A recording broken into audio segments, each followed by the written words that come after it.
Good evening and good morning. So my name is Aurélien Orange with my colleagues from the COVAX Foundation, Miss Urbanova, Miss Berchetti and Miss Lal. We have the pleasure today to have this day 3 match between two teams. One team within Australia, the University of Melbourne, and one team within Trinidad and Tobago, the University of the West Indies. They will have a debate on topics they received a week ago. And now I give the floor to Miss Lal. Awesome. So the topic that they received a week ago is multinational corporations must publicly disclose supply chain risk assessments under international corporate accountability frameworks. But before we allocate positions, we'll first get to know the members a bit better. Starting off with the University of Melbourne, could we hear from Mr. Jay Foster, please? Hi, I'm Jay Foster, and I will be one of the three speakers on our team today. Thank you so much. From the University of West Indies, could we hear from Miss Naomi Cabrales, please?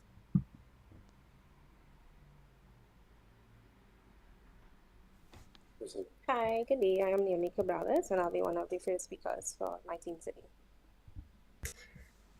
Thank you so much. From the University of Melbourne, Mr. Joseph Calera, please.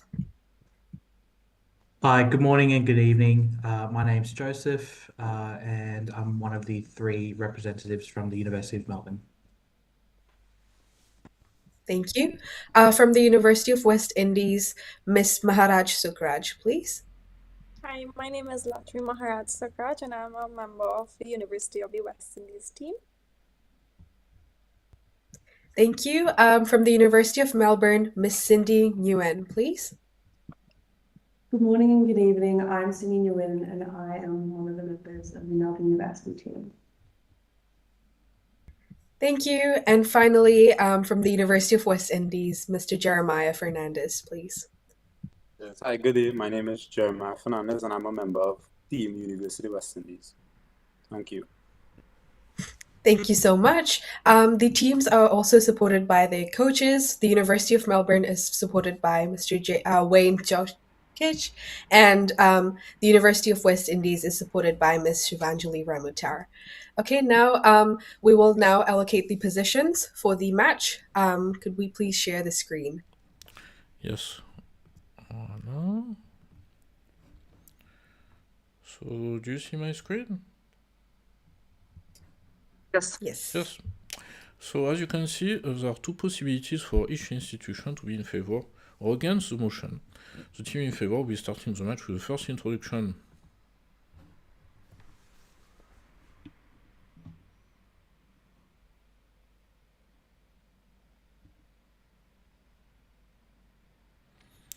For this match, the University of the West Indies will be against the motion. As a consequence, the University of Melbourne will be in favor of the motion, will be starting with the first introduction. So now you will have both teams, you will have 5 minutes to review your notes, and you can close mics and microphone.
So we are done. Yeah.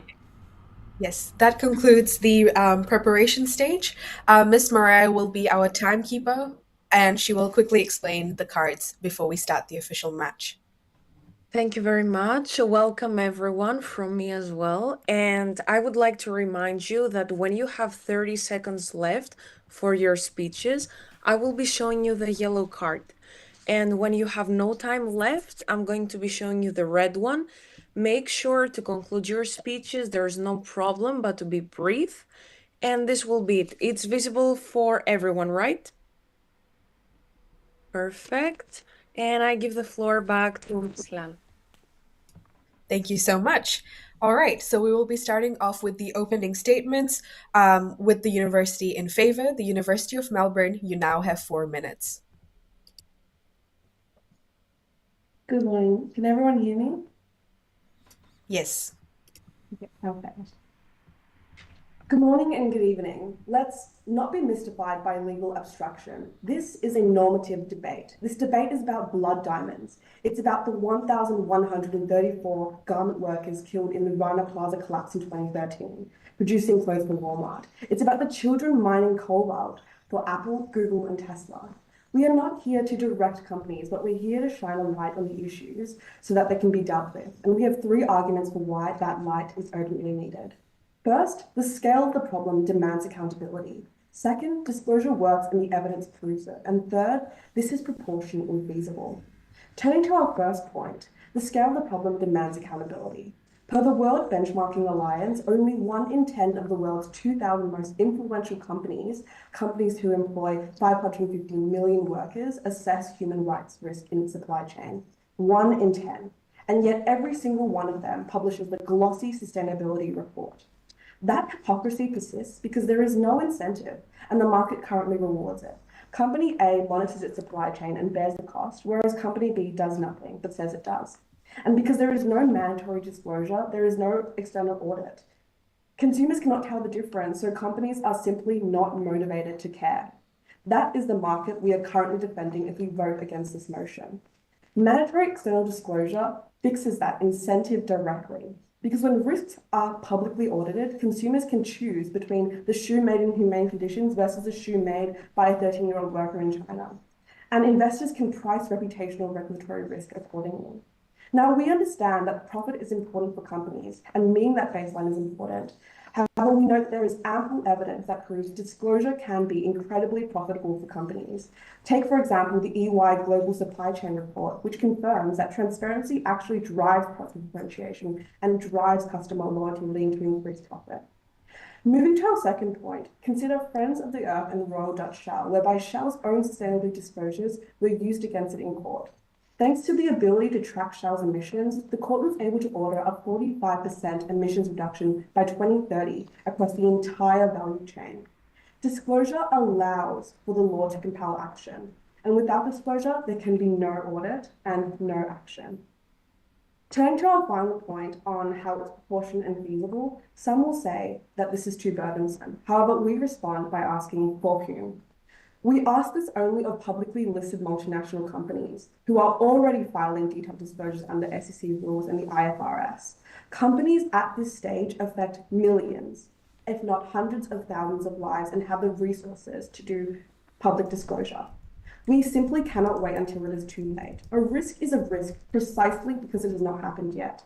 The cost of concealment is well documented, and we just need to look to the case of SEC and Enron, which showed that concealment resulted in the form of Wirecard fabricating 1.9 billion euros in an escrow account. The lesson the court drew in that case was not to reduce disclosure, but to strengthen it, so that issues come to light and can be circumvented before they occur. And that is the power of transparency. Instead of allowing information to be hidden for years, we need to shine sunlight on these issues. We are not directing companies and are not restricting them, but are simply ensuring that when a company tells you its supply chain is clean, it can be held to that claim, the same way it can be held to its balance sheet. Proud to propose. Thank you. Thank you for your opening statements. Could we now hear from the team against the motion, University of West Indies? You now have 4 minutes. Am I audible and visible? Yes, you are. Multinational corporations such as Amazon and Shein operate across borders, managing productions and services globally. Public disclosure of supply chain risk assessments through international corporate accountability frameworks exposes sensitive business strategies and undermines security for companies. We assert that multinational corporations should not publicly disclose supply chain risk assessments for three reasons. Firstly, it harms the economies of developing countries. Secondly, public disclosure erodes competition between businesses. And thirdly, disclosure does not mitigate supply chain risk. Firstly, public disclosure of supply chain assessments harm economies of developing countries. Disclosure highlights issues such as poor labor standards, which results in multinational corporations labeling developing states as high risk and scaling back operations. For example, the United States Dodd-Frank Act 2010 required the disclosure of conflict minerals in the Democratic Republic of Congo, prompting multinational corporations to withdraw operations, creating job loss. Notably, when enforcement of this act eased in 2017, it prompted the resurgence of employment in the Democratic Republic of Congo, underscoring the value multinational corporations bring to developing states by providing employment opportunities and a stream of revenue. The European Union's timber regulation excluded developing states such as Cameroon and Gabon because they lacked the necessary resources to provide compliance paperwork, shutting them out from global markets and reducing their local income. These cases show that disclosure harms economies and discourages investments in developing states, the very communities disclosure aims to protect. Secondly, public disclosure erodes competition of businesses as they will be required to expose sensitive details about their company. The OECD's 2023 guidelines encourages responsible disclosure, yet it warned against unlimited transparency precisely for the protection of competition. In the case of Food Marketing Institute and Argus Leader Media, the court noted that the protection of private commercial data is necessary to safeguard competition. Apple underscores this position through the strict confidentiality of their global suppliers, which is essential for their continued success. Thirdly, disclosure of multinational corporations' supply risk assessment does not mitigate supply risk. For example, under domestic law through the UK's Modern Slavery Act, Section 54, subsection 4B, states that companies can issue that they have not taken necessary steps to reduce forced labor within their companies, highlighting that disclosure obligations are superficial. The International Labour Organization's 2019 report on global supply chain risk states that the disclosure by multinational corporations is not enough to mitigate supply chain risk because it requires a collaborative effort between governments and stakeholders. The disclosure by multinational corporations does not curb risk. Instead, it burdens these companies as they will be required to expose their strategies and weaknesses, and they will also be subjected to expensive paperwork processes. For these reasons, we firmly assert that multinational corporations should not publicly disclose supply chain risk assessments. Thank you. Thank you. That marks the end of the opening statements. Now for the first round of rebuttals, starting of course with the team in favor, University of Melbourne, you will have 2 minutes. Thank you. Are you able to see and hear me? Yes.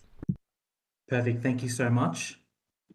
Good morning and good evening. My name is Joseph David Kalara and I speak on behalf of the affirmative team. Now, whilst I thank my colleagues of the University of West Indies for their propositions, it is clear that they've failed to consider proportionality in this motion. They've asserted that bringing forth this motion would affect and harm the economies of the companies and the states in which the supply chain stakeholders are involved in. However, they failed to understand that institutional betrayal is a relevant and significant harm for many of these stakeholders and the participating states. We look to the example of Wirecard AG, where the company admitted that 1.9 billion euros was being held in escrow accounts in the Philippines, and that sort of institutional betrayal in relation to missing money created bad faith within the economy that caused an erosion of trust in the institutions where people were meant to, rely on putting their money in. And that created a lot of pressure on not only the banks within that economy and the businesses within that economy, but it also presented to investors challenges to building infrastructure and building their image within that company. And so ironically, having that lack of disclosure would have not brought that to light and would have, I guess, kept institutional trust difficult to keep. Thank you. Thank you. Now for the first round of rebuttals from the team against the motion, University of West Indies. You will have 2 minutes. Am I audible and visible? Yes, you are. The affirmative team asserts that multinational corporations must publicly disclose their supply chain risk assessment because it is commercially viable and because of proportionality mechanisms. But we assert that this obligation undermines the competitiveness and profitability of multinational corporations. For example, the OECD 2025 report on multinational corporations' compliance with corporate social and responsibility initiatives reported that 57% of the firms complained of complexity, 49% of them complained of high costs, and 62% of them stated affirmatively that supply chains are unprepared. Moreover, the reporting obligations imposed by the European Union Sustainability Reporting Directive was so onerous and so burdensome on multinational corporations that the European Council adopted the Omnibus Directive to scale back its application, removing 80% of the firms from its scope, which is expected to save firms $6.4 billion annually. Therefore, public disclosure of supply chain risk assessment imposes undue hardship and complexity on multinational corporations, thereby undermining their competitiveness and long-term profitability. We assert that multinational corporations must not publicly disclose supply chain risk assessment because if they were to do so, it would harm developing countries by forcing multinational corporations to reduce operations therein. For example, the European Union conflict minerals regulations force many multinational corporations to arbitrarily cut ties with mining operations in Africa and Southeast Asia, thereby removing vulnerable suppliers or excluding vulnerable suppliers from the global supply chain and depriving low-income workers of the income critical to their right to life and their right to food. Moreover, compliance requires costly audits, digital tracking, and reporting systems, resources that developing countries simply cannot spare as they tackle high unemployment, food insecurity, and water shortages. Therefore, public disclosure of supply chain risk assessment harms developing countries. Thank you. Thank you so much. Now for the second round of rebuttals, starting with the team in favor, University of Melbourne. You will have 2 minutes. Hi, can you guys hear me? Yes. Yep, perfect. Perfect. Starting in 3, 2, 1. The opposition side presented to us 3 key arguments. I will deal with each of these in turn. On the first point, they tell us that this would harm developing economies because it means there would be a flood of companies leaving these developing economies and scaling back operations. We have 2 responses to this. Firstly, multinational corporations are still likely to remain in these areas even with our improved safety standards because ultimately they will still be able to receive lower wages than in more developed nations. That is the reason they've gone to these areas in the first place. But regardless, even if they aren't willing to accept that, and these corporations do leave these areas, we are still happy to stand on the side where corporations leave certain regions if it means that children aren't being forced into modern-day slavery. This is a cost that we are happy to accept, and the accountability frameworks are happy to accept. Secondly, they present to us that this would pose a sensitive information risk. But we have 2 responses to this. Firstly, we're not asking for unlimited transparency, but instead we are asking for them to simply present the risks that they are posed with. We are not asking them to provide trade secrets, but merely risks along the supply chain as it exists. Secondly, they suggested that sensitive information means a reduction in competition, but we suggest this actually improves competition, particularly because now firms are competing to have the best reputation as the companies or multinational companies that do not use or have unethical supply chains. Thirdly, they claim that it does not actually mitigate supply risks. But we point to the fact that there is, even without punitive legislative examples, there are clear economic incentives here. Disclosure means that information is available to the public. Consumers and the public therefore make decisions based on which supply chains use slavery and hurt the environment. Therefore, companies have a direct incentive to appease these consumers by improving their supply chains. Happy to propose. Thank you. Now for the second round of rebuttal from the team against the motion, University of West Indies, you will have 2 minutes. Am I audible and visible? Yes, you are. Thank you very much. The affirmative team talks about accountability, but we argue that this claim is often overstated. For example, key frameworks like the United Nations Guiding Principles on Business and Human Rights, the Organization of Economic Cooperation and Development, guidelines for multinational enterprises, and the United Nations Global Compact are all voluntary and not legally binding on states or multinational corporations. For instance, the United States has publicly claimed adherence to these initiatives. Yet, in the case of Nestle USA v. Doe, the US Supreme Court held that Nestle USA and Cargill cannot be held liable or sued in the United States despite claims of forced labor in its external cocoa supply chain. Therefore, although mandatory disclosure may produce reports, it does not necessarily lead to any real legal accountability. We assert that multinational corporations should not publicly disclose their supply chain risk assessments because doing so exposes their proprietary data to rivals, thereby undermining their competitiveness. For example, the 2022 report by the European Commission found that because European Union multinational corporations are forced to publish sensitive technology information to China to gain access to the Chinese market, Chinese firms consequently replicate these technologies, underselling European Union multinational corporations with replica-like products. And the consequences are real. For instance, the report also noted that 80% of counterfeit goods seized by European customs originate from China and Hong Kong.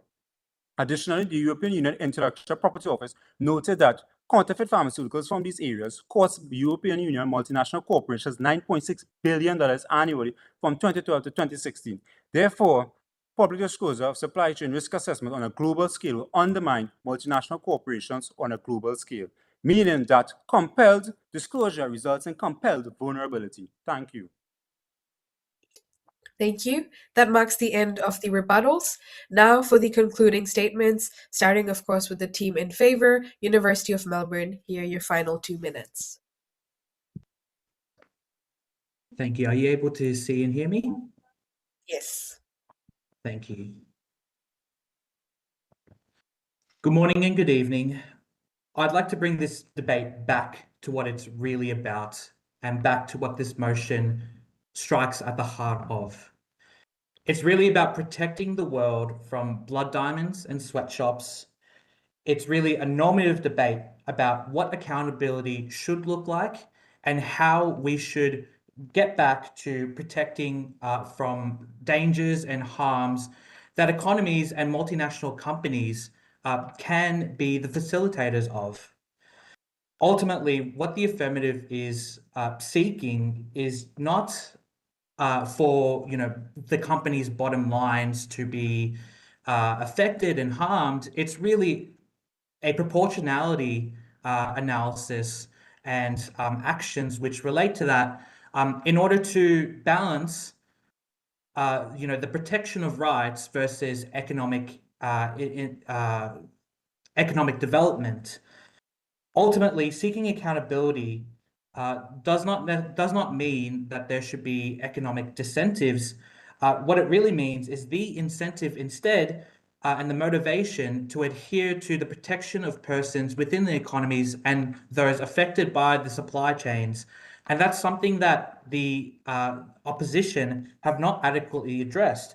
They have not adequately provided an alternative to the protection of rights, and instead, as a result, have provided or affirmed that there should be a continuous neglection of rights as a result. Thank you. Thank you. Now for the concluding statements from the team against the motion, University of West Indies, your final 2 minutes. Am I audible and visible? Yes, you are. We started this debate with the claim that multinational corporations must not publicly disclose supply chain risk assessments under international corporate accountability frameworks. First, we showed that disclosure harms developing countries by driving away multinational investments. The Dodd-Frank Acts in the Congo and the EU timber regulations exclusion of small producers showed that disclosure rules harm the very communities they claim to protect. Second, we demonstrated that disclosure undermines competitiveness by exposing sensitive strategies to rivals. Danger courts recognized in the Food Market Institute case. Third, we demonstrated that disclosure does not actually reduce supply chain risk. It only exposes them on paper. As such, this debate boils down to one simple choice: empty disclosure or real accountability. The opposition argued for transparency, but as Onara O'Neill warned, transparency is not accountability. It is a distraction from it. Furthermore, we showed that disclosure is an erosion of investment, erosion of competitiveness, and erosion of accountability itself. To put it simply, public disclosure is like a broken compass. It misguides investments, misdirects companies, and delivers false directions. Therefore, at the end of this debate, one truth remains, and that is multinational corporations must not publicly disclose supply chain risk assessments because disclosure is erosion. Thank you. Thank you so much. That formally marks the end of the debate. You are no longer assessed from this point on, so feel free to relax, grab some water. As always, we will do a bit of reflection first, and then Ms. Burketti will lead your fun networking questions. So just very quickly, if you could reflect on the match you had, what was the research process like, the match itself, and were you able to, did you find that you had similar arguments with the opposing team? So starting with the University of Melbourne, could we hear from Mr. J. Foster, please? Yeah, I think well, first of all, congratulations to the team. I thought it was a really great debate. I think we ended up having some similar arguments and similar kind of trains of thought for our negative that we had prepared for as well. I really liked actually the argument that they came up with about sensitivity. That's something that we didn't, I think too much about, but I really appreciated that. I thought that was really clever. And overall, yeah, I think the research process was good for us. I think it was just a lot of essentially like looking into kind of what are these accountability frameworks that exist. And I think most of them were foreign to us. We hadn't heard of them previously. So I think it was a bit of a deep dive into that before we could even start kind of, composing any sort of arguments. But yeah, great debate, guys. Thank you for sharing. From the University of West Indies, could we hear from Mr. Jeremiah Fernandez, please? Okay, well, upon hearing the affirmative team's arguments, we realized that our arguments were very similar to theirs with respect to our affirmative arguments. Like we talked about commercial viability as well as accountability. We also stumbled upon the Rana Plaza collapse, which is what the opening speaker talked about. And so that was really, really interesting that we both came across the same arguments, and the argument about proportionality was very intriguing. I remember looking at the debate between Lusaka, I think it was the 2024 as well as the 2025 finals, both of those finals.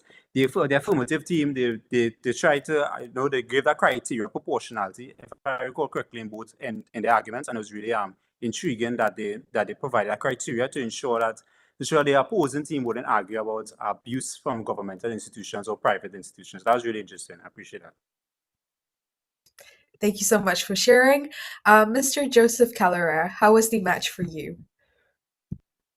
I thought it was a well-spirited and very intellectually stimulating debate. I think everything from the research all the way down to hearing the other side's arguments was fascinating. I thought it was well articulated, and I did find that there were similarities in how we approached our research and the conclusions that we came up to. But I think hearing it articulated in different ways is always refreshing. Absolutely. Thank you so much. Ms. Lakshmi Maharaj Sukraj, what were your thoughts? For me, I find the debate was quite intriguing. But once again, nerves for me always plays a big impact. So something that, really stuns me with everybody, how calm they look, because for me, I am shaking still. But it was a really stimulating debate. Thank you. And finally, from University of Melbourne, Ms. Cindy Nguyen. Yeah, I also want to congratulate everyone. I think that was a fantastic effort, and I really enjoyed listening to everyone speak. In terms of the research process, I thought it was incredibly edifying in the sense that we were looking at all sorts of case law, all sorts of companies, and learning about what's going on and what the legislative instruments are and that are being created to help solve all these very serious, very real issues. So that was an experience that I really enjoyed personally. Aside from that, I just also found the debate itself really interesting, and coming up with the ideas with my team is always a fun experience, and hearing the very similar arguments articulated by the other side as well. It was very fun. Thank you. Awesome. And finally, Ms. Naomi Cabrales, please. I'd just like to congratulate all of the participating members on a very stimulating debate.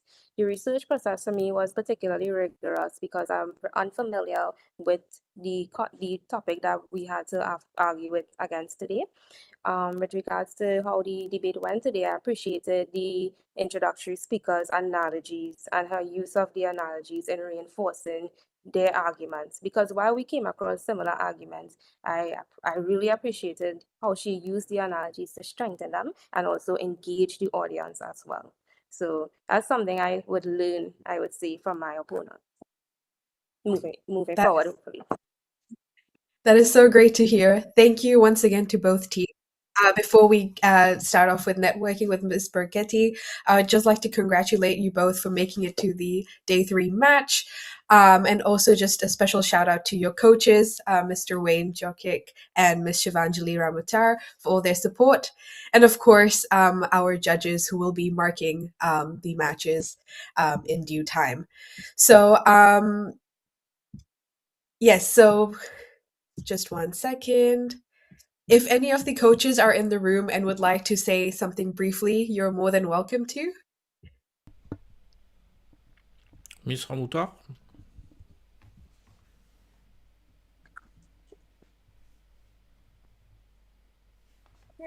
Good morning to the colleagues from University of Melbourne. Good evening to my colleagues, Aurelia and Etal. This was an extremely interesting debate, intellectually stimulating. So I'm really grateful for the opposing team. You really gave us a run for our money. And you gave us a lot to work with and to learn from. So it was an absolute pleasure listening to you. And it was absolutely really enriching experience to work with the students in this particular debate. So thanks a lot and all of the best.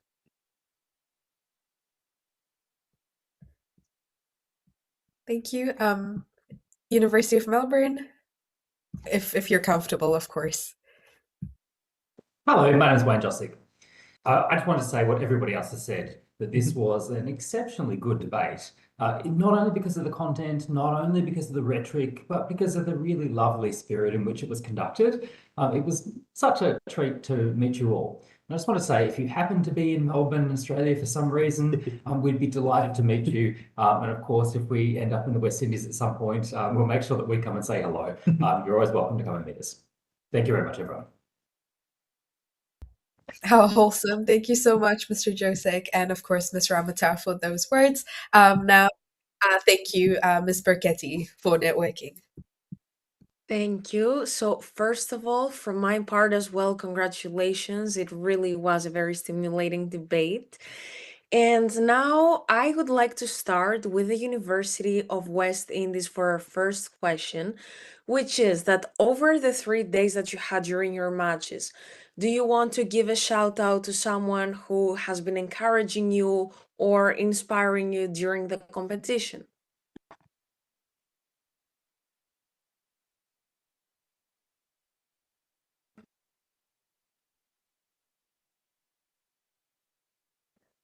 Hi, I would particularly like to shout out my coach, Ms. Shivanjali Ramata. She has really helped me hone my my skills, my advocacy skills, because I've not done anything like this before. And were it not for her guidance, I wouldn't be able to at least stand before you all today and not stumble, hopefully, and things like that. I would also like to shout out Miss Cara John. She was instrumental in helping me restructure my introductions and make it improve upon it from as the competition has gone by. So I particularly like to thank those, and of course my teammates as well, for we always have a good team spirit. For if it wasn't for good teamwork as well, that is part of why we are still in the competition. So grateful for that. Thank you very much. Would anyone else from the team like to add to that? Yes, I would like to shout out Miss Hilton. She was really helpful in terms of the critiques that she gave us the last time that we presented before her. And she gave us insightful feedback on how to present the information, how to communicate it directly to the person so that any person can understand the information, including lay persons. And that was really appreciated. And really, we are really thankful for all the help and assistance she granted us, including Miss Shivalanji. All the assistance that she gave us was we really appreciate that. Thank you so much. Any last comments? I'd like to thank my sister because last night, she's 17, I dragged her out of her bed to come hear us, listen to rebuttals, introduction, and conclusion. Although she annoys me, but I'll still like to give her that shout out, she'll feel special. Thank you very much. And now, same question goes for the University of Melbourne, someone that encouraged you or inspired you during the 3 days of your matches. Yeah, I guess I'll take this one. First of all, I just want to shout out our coach Wayne, who's in the room with us. He's been a massive help. He's been a big support. Just taking the time to have meetings with us. I mean, helping us book rooms and organize things. He's been really, really helpful, and just kind of honing in not only our understanding of perhaps the legal issues, but also in general our kind of advocacy skills and the way that we communicate those ideas, and really guiding us on how to be the most rhetorically convincing we could be. And then I guess naturally I have to thank and appreciate my teammates as well, right? Wouldn't be here without them. They've been a massive support. Late night calls talking about the motion, and early morning calls as well talking about the motion. So yeah, really appreciate them. This is great. Any further comments from the team? I'd like to thank all the people who've supported us, the communities that support us, friends, family, especially since we've taken these calls and sacrificed our time, well, essentially their time that we normally spend hanging out with our families and spend some comfort time with them. I think also with those calls, sometimes we're on the train or, we're walking in the sidewalk. So thanks to the general public for listening to us furiously practice and debate as we're walking, to the next stop. Yeah.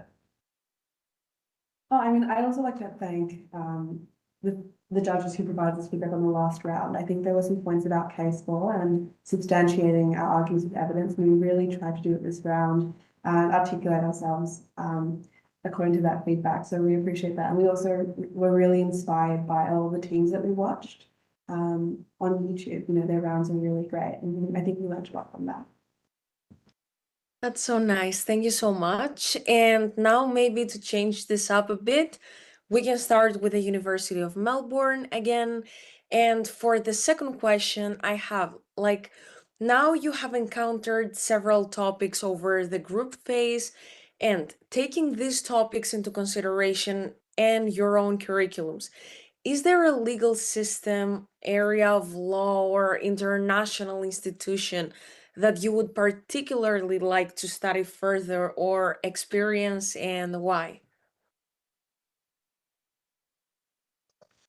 I think for myself, I knew a little bit about construction law and insurance law and things along those lines.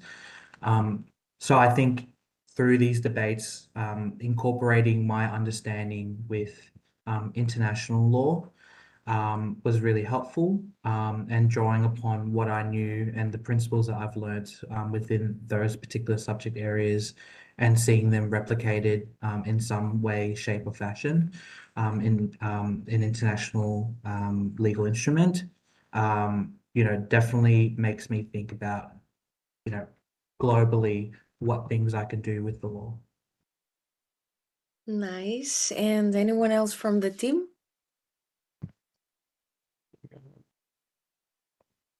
Yeah, I guess, is it unmuted? Sorry, yeah. I come from, from work and the electives that I take, a bit more of like a commercial background in general, commercial litigation and whatnot. So kind of being thrust into the world of international law has actually been a joy. It's been something quite different, but I've really enjoyed it. I think just looking through cases and, looking at how the ICJ operates in general has been quite interesting. And I think that's probably something I would be interested to explore. Luckily, I still have some electives to choose from, and I think this is probably going to shape how I pick those. But yeah, that's probably it for me. Thank you. And any last comments? Well, I have a particular interest in human rights and international law, so I think that's something that I'd like to continue doing in the future. I found this particular prompt was really interesting because it allowed me to look into what supply chain risk looks like and how it can actually affect people all the way from the companies to the suppliers downstream in other countries across the world, and what the instruments look like and how they're being developed to fix any issues that arise. So I think that's something that I found really fascinating and something that I'm continuing looking to into the future. Thank you. And now for the same question, back to the University of the West Indies. Any field that has inspired you, you want to pursue more? Well, for me, I have an interest in international law, especially being from a developing country. A lot of all three of the topics that we have debated on so far, we particularly paid attention to its impact on developing states, because I am from a developing state, and it's really interesting to see how international regime systems and the actions of broader corporations and companies can have a significant impact on my country, because as I stated previously, from a developing state, and I really would like to study further to how I can help my country and my region specifically. So being engaging with these topics and doing the research, looking at the case law, looking at bodies such as the OECD and what they have done and what they have said regarding developing states and the impact was particularly interesting for me, and I appreciated the experience to having been able to do that type of research. Thank you. And for the other team members? Okay, so for me, I want to go into corporate law because I came from a background where my family, grew me up in businesses. So I think something I would like to do is law, and then growing up from that background, I just integrated the two. I don't know how well that will work, but I'm optimistic. Well, I have two areas of law that I'm particularly interested in, business law as well as constitutional law. I'm really concerned about government overreach in general. How certain actions taken by the government can impact people's lives, including in state of emergencies. So, I have a real passion when it comes to constitutional law and business law, because I also come from a business background with my family. We have a family business. So being in that environment and knowing how certain laws that governments pass, how they impact businesses, and has given me the passion, to enter into law to sort of like to reform certain laws to make it more business friendly and with respect to constitutional law, make it more citizen friendly, if to say. Thank you. Thank you very much. First of all, I wish to all of you that you can fulfill these dreams and aspirations. And this is something that can also be achieved through collaboration. So I would like to encourage all of you to keep in touch, to try to work together. And you never know, you might end up in Melbourne or you guys might end up in West Indies. And we would love to see that. And now I would like to give the floor back to my colleague, Mr. Lorange, for the closing remarks for today's match. Yes, it was a very, very interesting match, and I noticed as well that you really prepared very well and took into account feedbacks and as well analyzed some videos as well. So actually, this is an ideal way actually to prepare. So I think it will be difficult for the judge to assess, and even if some of them are very experienced, I think it will be difficult. So congratulations for this, and as well. So for the University of West Indies, that was your third match. So it means now you have done actually the match against every team of your group. And for the University of Melbourne, you will have to meet still the team from Costa Rica, so that will be the day one match, so the one which was normally in February, which is actually at the end of March for you. And after that, we'll have, of course, a complete possibility to have the ranking, and we hope to see you, of course, all of you at the networking event in April soon. So many thanks, all of you. So I will wish a good evening, rest of the evening in Caribbean Islands, and of course a good rest of the day. Of course, this morning, and in Europe we'll go to sleep, of course. So thank you again, and I wish you the best. Bye bye. Well done.